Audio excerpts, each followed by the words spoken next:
KDG Toledo, Bridges, with your host, Donnie Miller, connecting our community with information about issues and opportunities. Hey, good Sunday morning and welcome to Bridges. I'm so glad you're here this morning. We're going to have so much fun. We promise you a view from the inside today. That's right. And guess who's giving it to us? Three very prominent members, very vocal members of City Council, guys that you don't get to hear from individually that often, and they each have some incredibly intriguing perspectives on the state of the city and a number of other issues facing our city government today. I'd like to introduce them to you now. None of them will be strangers to you. This is Tom Winooski, who is a Republican on City Council. Thank you so very much. It's good to see you. Good to see you. I haven't seen you in a long time. Absolutely. My buddy, George Sarantu. Hey there. Last time you were here, I was gone. I was sick. Right. Yeah, so Good I get morning. to see you. Thank you so much. George is a Republican, as you all know, and Mike Collins. Hey there. Howdy. I heard you started a new party, or a new party organization. Is that true? Well, actually, we're the true independents. Which is really important to say. You've never been a part of a political party. No, I have Never. I have never been in either party, Republicans and Democrats, and I voted for in every election since I got out of the Marine Corps. But on primaries, I only vote on issues. Why is that? Well, my wife is a Republican, and I just have not been comfortable with the total philosophies of either. So I'm sort of a hybrid in between. The conservative view, I have certain aspects that I believe are absolutely fundamental to good government, and yet by the same token, on the more liberal side, I believe that a government that doesn't take care of those who are in need is a government that's deficient. So I sort of play a role in terms of my philosophies. It comes down on both sides, and so rather than commit to one, I've sort of stayed where I'm at, and I'm most comfortable there. Wow, that's really interesting. You don't find very many true independents. So so what's going on? So what's the view from the inside? There's an awful lot of chatter, an awful lot of attention to issues, some of which I think personally are fairly irrelevant, and others that I think are fairly substantial. So if you had to give city government, let's start there, a grade today from A to E, E being not good, what would you? Well, you know, the way the city council and the mayor is set up, I was just thinking about this the other day, Donnie, in the sense it's really an enigma in the sense that we could be the board for the CEO mayor. And if you look at things as I try to do in the private sector, but it ends up being we're all independent contractors, 12 of us. Now, while we try to get blocks occasionally on voting, it's just a different way to run a business. $500 million business is what the city is. But I would have to say that in the last 3 years, I think we've worked well together as a group on council. Yeah, there are things that come up that I get a little disappointed on, but overall, I'd give us a B plus probably. Would you? Mm-hmm.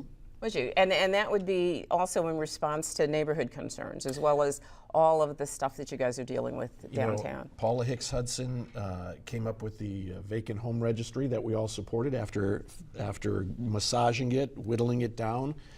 We came up now for the second year in a row with bipartisan support on the budget, and we were able to pass it early. So I think, again, like any family, you're going to have some dysfunction or some arguing, but I'd have a beer with these guys, and I have a beer with the Democrats every other Tuesday anyway. I think we do get along. Okay, but drinking and other issues are like, they're a little stuff. We can all drink together. What do you think? I would give us a B, a solid B. Yeah, I think you have to take into account these are very challenging fiscal times that we have been through, especially since 2008. And we have worked well together, and we've tried to make very important changes to the city budget. Our labor costs, we've worked very hard to reduce them. We've tried to make sure that we're very efficient in local government. You know, the city of Toledo still has about 9.3 employees per thousand, which is really at the very bottom of all the other Ohio cities. Cincinnati has 21 employees per thousand, as an example. So we've cut down on the amount of bureaucracy. We've saved a lot of money. We're on the mend with more jobs coming in the community. We've had a lot of great successes with the local economy. It's a slow but very steady recovery. So that's why I think if you take all that in consideration with the fiscal crisis we've been under, we've lost a tremendous amount of state funding. we really have done fairly well under some very, very difficult situations. Would you agree, Michael? Well, this is the 19th year of this new experiment, strong mayor form of government.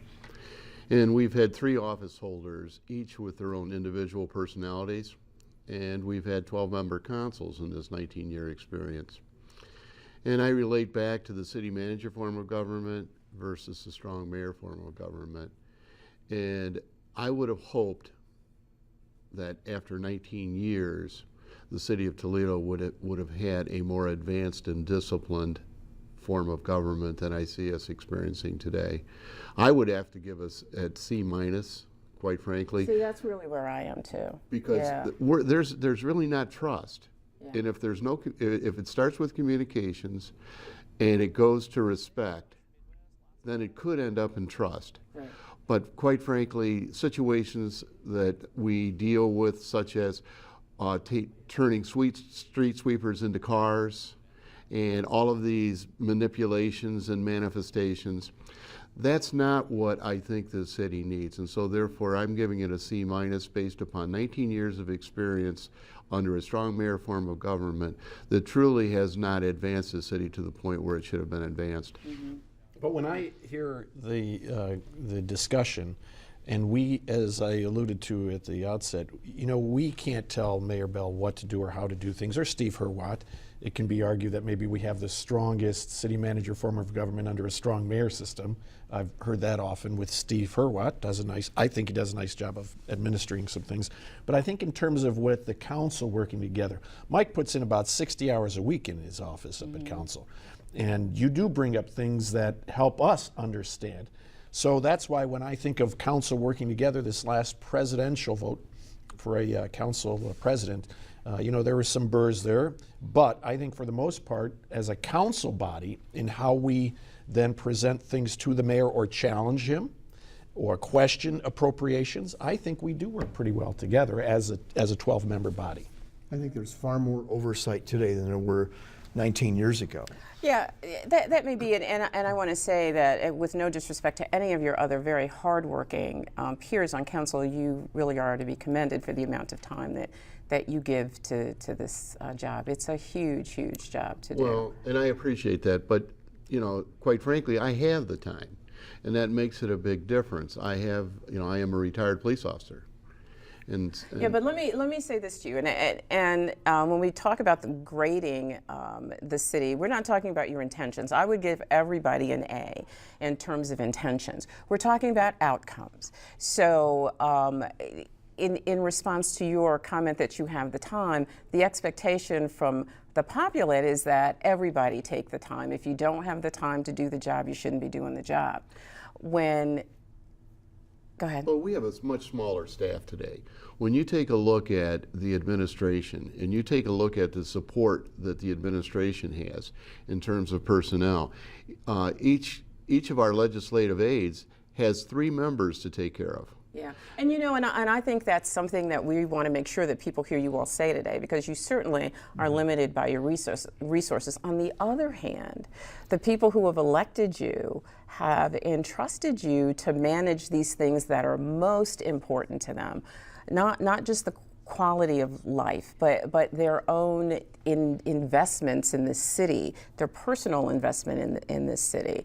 Folks who were staying here when they could choose to go other places, they've turned that over to you all. And I don't think they really want to hear that your resources are low. Yeah. They really want to see the outcome. Plus, I think that, like my aide has me, a Republican, Joe McNamara, an at-large Democrat, and then Mike Craig in a district Democrat. So we're all a little bit different in how she helps us.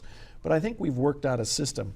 While Mike puts in 60 hours in the office, you probably put another 20, 30 outside the office, because I know I'm checking email at midnight and going to block watches. So the message you give people is that everybody's really working hard on getting this job done. What do you think has been the most challenging issue that you all have faced? No and question. it's not by accident that I have no Democrats here today. I really wanted to hear the Republican. I wanted us all to hear the Republican and the independent perspective on what's going on. So what do you think the most challenging issue I would say in my 11 and a half years almost, it's been the budget issues. You know, dealing with the deficits and dealing with less funding and the worst recession since the Great Depression. Absolutely. Those have been fundamentally very challenging issues. But do you think as a city government that we are dealing with the genesis of those problems? Are we dealing at with the foundation of those issues? I mean, the reality is you've got shrinking budgets because you've got shrinking tax bases. The reality is you've got shrinking tax bases because you've got high unemployment and people are moving out of the city. So what plan do we have that really gets to that? Well, I think that we are managing, not that Jeep is managing for us, no, but that we are managing. I think it really has to be managed. The best way, the most effective way I think to manage that is to continue to go through expenditures with a fine-tooth comb. We have next Tuesday over $300,000 on things that I think generally I would have not supported 4 years ago. Police Athletic League, parks, we're going to do something, I forget the other one that's coming to mind here, but Promenade Park. Thank you, Promenade Park. In fact, I voted against that $2.5 million, take that loan over from the Marina District. But as I see some of this coming through now, we have to continue to be mindful of, for me, it's basic services. We have to make sure our safety, public safety services are there and our infrastructure to do the things that we need to do on a very basic level, because I don't want to have to re-bargain these contracts in another few years asking them for cutbacks. But you don't get to fiscal sustainability by continuing to cut. That's not how you get there. You got to address, important, absolutely important. You got to live inside of what you make. But when what you make isn't getting it done, you got to find another way to make that happen. Right. So what is our plan, George? I think economic development. And again, if you look at the picture of what we have been able to accomplish, and when I say we, I'm talking about the entire city government. You know, we've gotten a casino built with over 1,000 new jobs that we didn't have here just a few years ago. Jeep, courtesy of the UAW workers and management there, have done a tremendous job of getting more business at that plant, and will continue to hire at least another 1,000 people. Mm-hmm. The powertrain plant is another jewel. Same type of scenario where the company and labor work together and got more jobs coming in there. That has a wonderful positive effect on small businesses because we see it in our tax receipts. We finished 2012 at about $158 million. You know, we back in 2008, we hit pretty much rock bottom 2009 with about $137 million of tax collection. The highest year was 2007. That was about $169 million. So we've gotten our tax revenue up about 5% each year. We've gotten more jobs into the community. We have not replaced all the jobs that have left the community. 5,000 people worked at Jeep not that long ago. Right. That's not going to happen anymore. You're right. I'm going to ask you to hold that thought right there. We got to go away. Never enough time, but we will be right back in just a moment. Please stay with us.